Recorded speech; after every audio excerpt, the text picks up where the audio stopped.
기도해도 기도 응답도 잘 안 돼. 그리고 A를 구했는데 B를 줘. B가 더 낫대, 하나님이.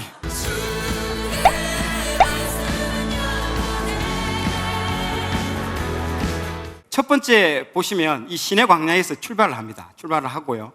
그 다음에 두 번째 가데스 바냐, 아까 모압 평지입니다. 자, 우리가 읽어야 된 민수기 1장부터 10장까지가 이 시내산에서 이루어지는 일입니다. 자, 출발하기 직전에 준비 운동, 그리고 이삿짐 싸고 하는 것들이 1장부터 10장까지 이 시내산에서 다 이루어집니다. 그리고 여정이 11장부터 12장이 움직이는 단계가 이 여정이고요. 세 번째는 가데스 바냐에서 38년간 머뭅니다. 여러분 놀라지 마십시오. 38년간 머무는데요, 장수 보세요. 13장부터 19장까지밖에 안 됩니다. 그것도 13장, 14장은 거기서 머물면서 있었던 거고요. 실제로 3장밖에 안 됩니다. 3장, 4장. 근데 우리가 생각해보세요. 우리는 역사를 기록할 때 어떻게 38년이면 40년에서 38년이면 90% 이상을 차지하잖아요. 그러면 우리는 이게 몇 장이냐면요, 36장이면 우리가 38년을 살았으면 최소한 한 25장, 28장, 한 30장까지는 다뤄야 될 거 아니겠습니까? 우리 인간적인 역사적인 관점에서는. 근데 성경은 그렇게 다루지 않습니다. 성경은 딱 꼴랑 3장을 다룹니다. 38년의 역사를. 왜 그럴까요? 쓸 게 없다는 겁니다. 왜? 먹다가 죽은 인생밖에 안 되는 거예요. 우리도 올라가면요, 여러분들이 생명책에 여러분들이 기록이 있습니다. 어떤 사람은 이따만하게 두껍고요, 어떤 사람은 2줄밖에 없는 사람도 있을 수 있습니다. 먹다가 그거밖에 안 하는 거예요. 사사기 보세요. 기드온의 기록은 이제 길어요.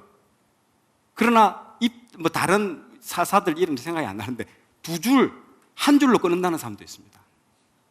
부끄러울 수도 있습니다. 우리가 올라가서. 이 보세요. 이게 하나님의 관점입니다. 가데스 바냐에 38년간 있었는데 꼴랑 3장밖에 없습니다. 잘 보셔야 됩니다. 그리고 더 중요한 건 뭐냐면 모압 평지 2세대죠.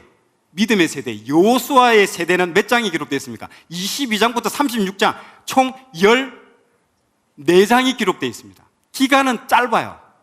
38년보다도 비교할 수 없이 눈꼽밖에 안 되는 기간이에요. 그런데 하나님 너무 기쁘다는 거죠. 이때는 믿음의 세대, 그들과 함께 일해 나가는 게 쓸 게 너무 많다라는 거예요. 우리도 그런 사람이 돼야 돼요. 쓸 게 없는 사람이, 생명책에 쓸 게 없어. 먹다가 그냥 살다가 놀다가 온 거예요. 그냥 구원은 받았는데.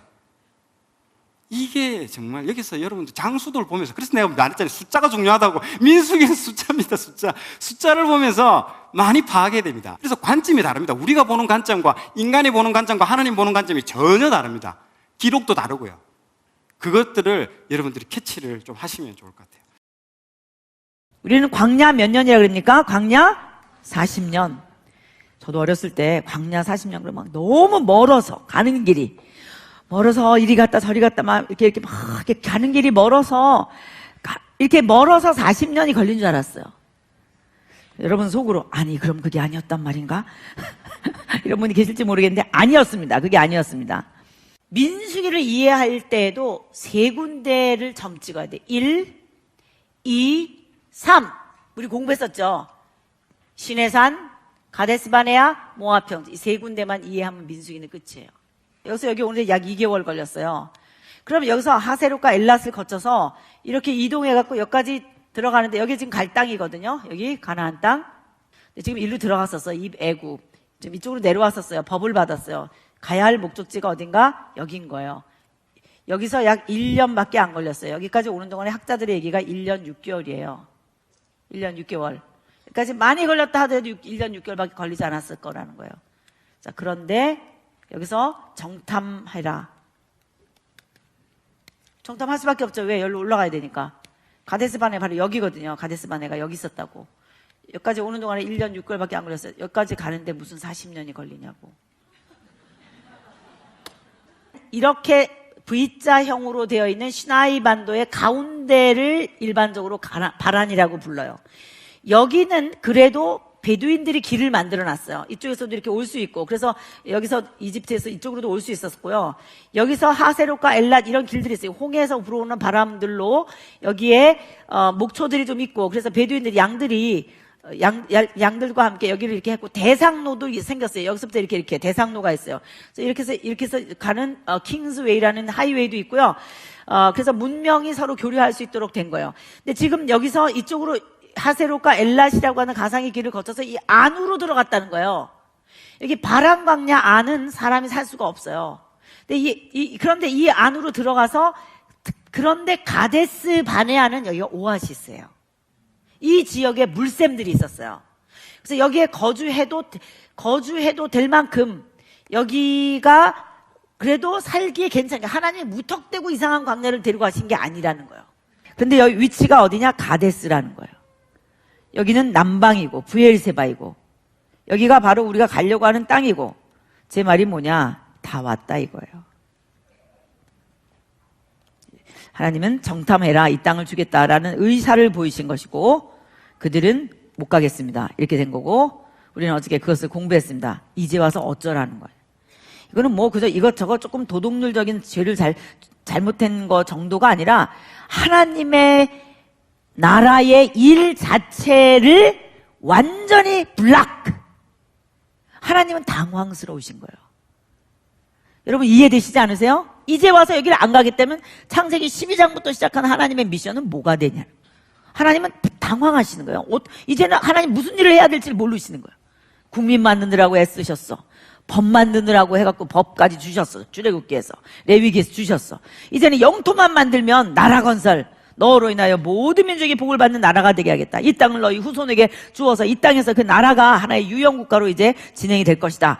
그 꿈을 갖고 오랫동안 이렇게 일을 해갖고 여기까지 다 왔구만. 이제 와서 여기서 first generation 광야 1세대가 못 가겠습니다. 그러면 하나님은 항복. 더 이상 어떻게 나도 할 수 없다.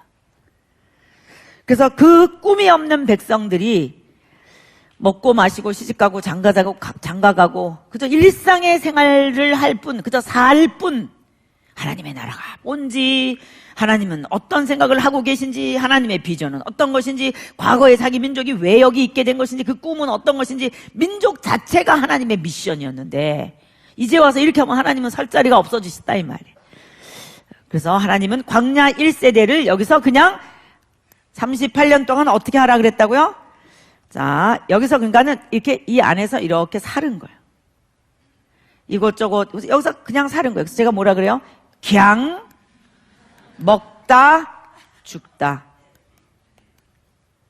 광야 1세는 출애굽해가지고 6월절 다 지나고 홍해를 이 육지처럼 건너서 하나님의 놀라운 이적을 많이 경험한 세대인데 하나님의 미션과 프로젝트가 뭔지 그 소위 성경 전체를 흐르고 있는 하나님의 나라 관점에서 자기들의 인생을 조인트 시키지 못한 거예요.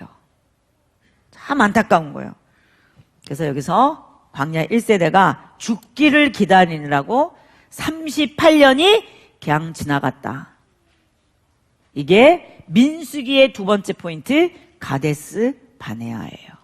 여러분이 이런 큰 흐름을 밑바닥에다가 깔고 본문을 하나씩 보면 더 잘 보일 수 있다는 거예요. 자, 또 하나의 또 재밌는 부분은요, 신의 산을 기준으로 해서요, 모세가 통과했던 그것부터 해가지고 그 이전하고 신의 산 이후하고 다릅니다. 이거는요, 초신자라고 볼 수 있습니다. 신의 산 가기 직전은 뭐냐면 구원받고 난 이후에 막 조금만 기도해도 하나님 바로 응답되고, 뭘 어디를 가도 밥 먹으면 막 계산도 다 해주고, 내거에서 은혜의 때죠. 막 일하죠. 그러다가 이제 여기 신해산이 뭡니까? 우리가 여러분 1대1 하고 이제 1대1 다 맞췄어. 이제 본격적으로 훈련하다 보면 어떻게 합니까? 예전에는 밥 먹으러 왔는데 내 밥값까지 내주는데 이제는 내 밥값뿐만 아니고 옆에 있는 새 가족 밥값까지 네가 내라고 그러더라고. 거기가 이제 이게 훈련이 시작되는 거잖아요. 이게 본격적. 기도해도 기도 응답도 잘 안 돼. 그리고 A를 구했는데 B를 줘. B가 더 낫대. 하나님이. 이게 너무 이게 이제 다르다는 거죠. 그래서 저는 이 구원받은 바로 직후에 있는 새 가족들 보면요, 기도하면 기도가 직방으로 응답되잖아요. 그래서 항상 신방 갈 때 그 사람들 데려가요. 기도합시오 하면 즉각적으로 이루어집니다. 진짜 기도. 왜? 하나님이 그 기도의 맛을 드리게 하려고 그런 거잖아요. 그 사람이 택도 아닌 거 어린아이처럼 그런 거 구하도 들어주시잖아요. 왜? 기도가 이렇게 좋은 거란다. 기도하면 적극 응답되니까 애 안고 이게 아장아장 걸어가듯이 데리고 가는 거예요. 이렇게 조금씩. 그러니까 가르치는 거잖아요. 그게 시내산 이전이에요. 그러나 시내산에서 레위기를 받고 50일간 교육받고 1년 동안 거기서 훈련받고 지금부터 출발할 때는 완전히 하나님이 다릅니다. 그때는 그게 훈련이 다른 거죠. 아직 느낌이 오시죠? 우리 교회에 와가지고 여러분들 1년 이전과 그 1년 이후의 삶을 보십시오. 그리고 리더들이 내 대하는 걸 보십시오. 그게 하나님이 대하는 거예요. 그래서 이 교회에서 이렇게 하는 거예요. 이게 민수기에서 그걸 보여주는 겁니다. 잘 보시면요, 그런 것들을 알 수 있습니다.